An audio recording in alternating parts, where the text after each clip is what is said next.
Bonjour les sportifs connectés, c'est Jérôme du blog montrecardioGPS.fr.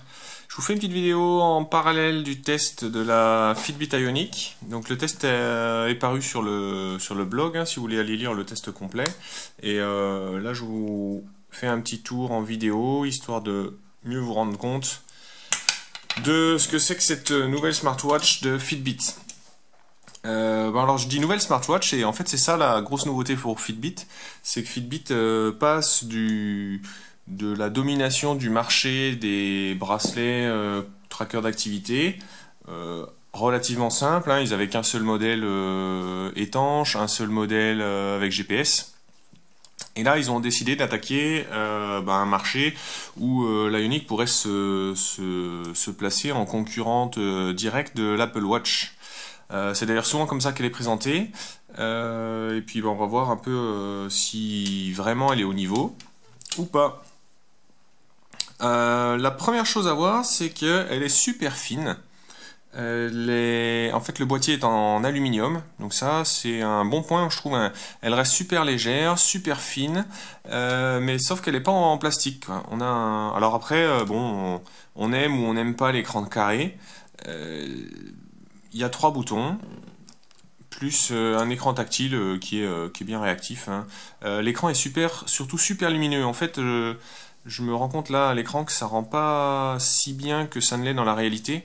Les couleurs sont beaucoup plus vives que ce qu'on peut voir là à l'écran. Et en fin de compte, vraiment le point fort du côté visuel, outre le look qui est assez basique, c'est vraiment cet écran, hein. Très lumineux, super agréable. Au niveau des capteurs, on a un nouveau capteur cardio qui émet sur trois longueurs d'onde différentes et qui doit permettre d'améliorer la précision. Ça le fait vraiment, hein. Là, je vous renvoie vers l'article où j'ai comparé et j'ai obtenu des super bons résultats alors que justement j'avais été très critique sur les deux premiers bracelets Fitbit que j'avais testés, le Blaze et le Charge 2. Il y a une puce GPS GLONASS et un altimètre barométrique. Donc en gros, on se trouve sur une série de capteurs qui est similaire à la Vivo Active 3 de chez Garmin. Au niveau de l'autonomie, là elle fait bien mieux que la plupart des smartwatches, puisque, alors selon les annonces, hein, Fitbit avait annoncé d'abord au moins 4 jours, maintenant ils annoncent jusqu'à 5 jours. Bon, en gros, 4-5 jours. Moi, je l'ai tenu sur la première charge 4 jours sans problème. Ce qui va être critique, en fait, c'est l'utilisation de l'enregistrement GPS. Ça dépend si vous courez tous les jours au moins une heure, vous ferez plutôt 3 jours que 4, faut le reconnaître. Et parce qu'en utilisation GPS, l'autonomie annoncée est de 8 heures, et ça, c'est sans utiliser la musique. La musique, à ce moment-là, on tourne plutôt vers 6. Elle est étanche et on va voir après dans les fonctionnalités sportives, elle a un profil natation. Au niveau du sport, alors vous voyez, hein, l'écran tactile n'est pas activé en permanence, il s'active sur un mouvement de poignet ou sur une pression de bouton. Et ensuite, on a différentes applis. Alors, on va pas aller trop loin tout de suite. On va se concentrer d'abord. On va commencer par les applis sport. La musique d'abord. Donc, on peut coupler des écouteurs Bluetooth. On télécharge sa musique par Wi-Fi. On crée une playlist et ensuite, ça marche vraiment facilement. Donc, là, c'est la partie tracker d'activité. On va commencer d'abord par la partie activité. Donc là, on a la course à pied, vélo, natation, tapis de course, musculation, intervalle, randonnée. Et en fait, on peut créer des nouveaux profils. Par contre, on est limité à 7 profils sur la montre. Donc il faudra en supprimer un de ceux-là pour en créer un nouveau. On a accès à quelques réglages. On peut régler, donc là, signaux, qu'est-ce que c'est? Alors il y a quelques traductions qui sont un peu bizarres. C'est pas ce qu'on trouve habituellement sur les montres GPS. Alors là, signaux, ça doit être... qu'est-ce qu'on peut avoir manuellement, automatiquement, désactivé. J'avoue, je sais plus trop ce que c'est. On peut ensuite avoir des tours automatiques. Alors vous voyez par exemple, personnaliser vos statistiques, en fait c'est les données à l'écran, quoi. Donc il y a 3 données à l'écran. Donc la stat du milieu, en bas et en haut. On peut activer ou pas le GPS, pause automatique, tour automatique je l'ai déjà mentionné. Détection automatique, ça c'est un truc où théoriquement on sort en bas de chez soi, on touche pas à la montre, on part courir, la montre démarre automatiquement, on s'arrête de courir, elle s'arrête automatiquement. Bon, ça veut dire qu'en fait vous laissez pas le temps à la montre de faire un GPS fixe, c'est-à-dire de bien capter les signaux GPS, donc je le recommande pas trop. Et le rétroéclairage, ça c'est si vous voulez activer l'écran en permanence plutôt que qu'il soit désactivé au bout de quelques secondes. Donc pour une activité, c'est pas mal qu'il soit toujours activé pour pas avoir à forcer sur un mouvement et voir les données à l'écran. Vous voyez que l'écran rend super bien hein, sur toutes les photos qui sont à l'image. En fait, c'est un écran LCD. On va le voir là dans les animations, donc sur le coach. J'ai fait une vidéo spéciale sur le Fitbit Coach. En fait, c'est 3 programmes de quelques minutes de fitness. Et en fait, je vais pas les lancer parce qu'on va être obligé de partir dans tout le cycle. Mais j'ai fait une vidéo spécifique là-dessus. Vous regarderez dans la description, je vous mettrai le lien, ou dans la playlist. Et en fait, vous avez à chaque fois une animation qui présente l'exercice. Ensuite, vous faites l'exercice pendant un certain intervalle de temps. Donc, vous faites vos répétitions, tac, tac, tac, tac, tac. Et ensuite, il vous présente une nouvelle animation avec le nouvel exercice et ainsi de suite pendant toute la série. Donc, 7 minutes, 10 minutes et 15 minutes.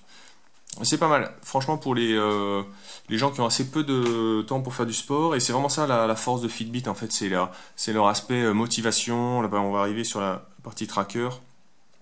Donc en fait, il y a les nombres de pas quotidiens, le cardio. Là, on va y revenir, hein, c'est le nombre d'heures actives sur les 9 heures de la journée. Donc on définit une plage sur la journée. Et à chaque plage, il va falloir faire 250 pas. Distance, calories, nombre d'étages, minutes actives. Après, il y en a encore plus sur l'appli Fitbit. Et en fait, c'est ça alors c'est une force et un problème. Ça peut être un problème. La force, c'est que vous avez moyen de configurer beaucoup de sources de motivation. Le problème que ça crée, c'est que des fois, on a vraiment trop d'alertes qui s'affichent. Donc moi, j'en ai désactivé pas mal, presque tous. Hein. Mais sur l'appli, par exemple, un côté motivant que je trouve intéressant et qu'il n'y a pas ailleurs, c'est les courses ou les randonnées virtuelles. Donc en fait, c'est vous inscrivez, par exemple, au marathon de New York. Alors dans l'appli, hein, pas en vrai. Vous vous inscrivez sur le marathon de New York et en fait, vous allez progresser sur le parcours du marathon de New York en virtuel avec vos nombres de pas réels. Et ça, je trouve ça génial. Il y a sur le long du tracé, il y a quelques photos. Donc plus vous avancez, plus vous voyez les photos. Je trouve ça super. Donc l'aspect de l'application Fitbit, c'est vraiment très motivant, très communautaire. Pour quelqu'un qui est habitué à faire du sport, ce ne sera pas la partie que vous utiliserez le plus, quoi. Alors, si on passe à la partie smartwatch, alors pour le sport, on a aussi Strava, qui permet de voir vos dernières activités. Alors, il n'y a pas énormément de choses, hein, mais vous voyez quelques stats, dont votre Surfer Score. Donc, ces activités-là sont des activités installées de base. Donc, on a ici un programme de respiration guidée, le paiement sans contact, chrono, compte à rebours et alarme réveil. Donc le paiement sans contact, c'est assez simple, hein, on configure, là aussi j'ai mis une vidéo sur son utilisation. En fait, on rentre les données de la carte bancaire dans l'appli et ensuite, une fois sur zone, il suffit d'une pression longue sur le bouton gauche, un code de sécurité et là voilà, vous approchez du lecteur et ça paye. C'est franchement super simple à utiliser. Et ensuite, Fitbit a ouvert un store dans lequel on peut télécharger quelques applications. Alors, j'en ai téléchargé quelques-unes pour les essayer. Une calculatrice, 2048, le New York Times. Et puis, ils annoncent... donc là, pour l'instant, c'est des applications qui sont pas... C'est pas non plus des faiseurs de deal, quoi, qui font que vous allez acheter cette montre pour cette application spécifique. Cela dit, pour 2018, ils annoncent quelques applis intéressantes, quelques applis de compagnies aériennes et surtout Deezer. C'est-à-dire que vous pourrez avoir vos playlists offline, vos playlists Deezer offline sur la Ioniq. Donc je pense que ça, pour le coup, ça peut être un réel argument pour choisir cette montre. On peut changer les watch face. Le problème, c'est qu'il faut les faire une par une, c'est-à-dire qu'il faut choisir sa watch face sur le smartphone, elle est téléchargée, et ensuite elle apparaît sur la montre. Mais il n'y a plus d'autres watch face sur la montre. Si vous voulez rechanger, il faudra relancer l'appli. Globalement, il y a pas mal de choses qui se font via l'appli, notamment une synchronisation automatique. Dès que vous lancez l'appli, hop, la montre se synchronise avec l'appli. En fait, c'est vraiment une montre qui est un smartwatch. Hein. L'objectif, c'est pas de la connecter que à la fin de votre sortie running pour transférer les données. Moi, je l'ai conservé pendant un mois, Bluetooth activé 24 h sur 24, sans problème. C'est super bien comporté. Les notifications apparaissent. On les voit. Donc il y a ici. Là, c'est les quelques réglages. Donc, et une pression longue pour le. Et puis retour. Et pression longue pour le paiement. Et en haut, la musique. Au final, si je devais résumer, c'est pas une montre de sport de pointe, c'est pas une Forerunner 935, c'est clair, même si elle a quelques activités multisports, mais le choix, vous le verrez si vous allez sur le test lire le test complet sur le blog, c'est le choix des champs de données est pas aussi énorme qu'une Suunto, qu'une Forerunner 935. Ça dit, c'est une montre qui propose pas mal de choses pour le sport, que ce soit en extérieur, en intérieur. C'est une bonne montre connectée.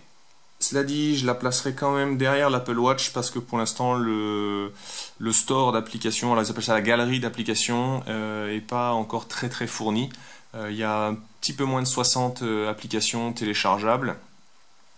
Donc il faudra voir en 2018 comment ça évolue. Ils ont un principe ils font pas de vérification lorsqu'un développeur met une application, veut mettre une application sur leur store. Donc je pense que ça va accélérer les uploads des applications par les développeurs. Je pense que c'est un process qui va accélérer les choses. Donc faut voir les applications. Deezer sera vraiment vraiment intéressant. Le paiement sans contact.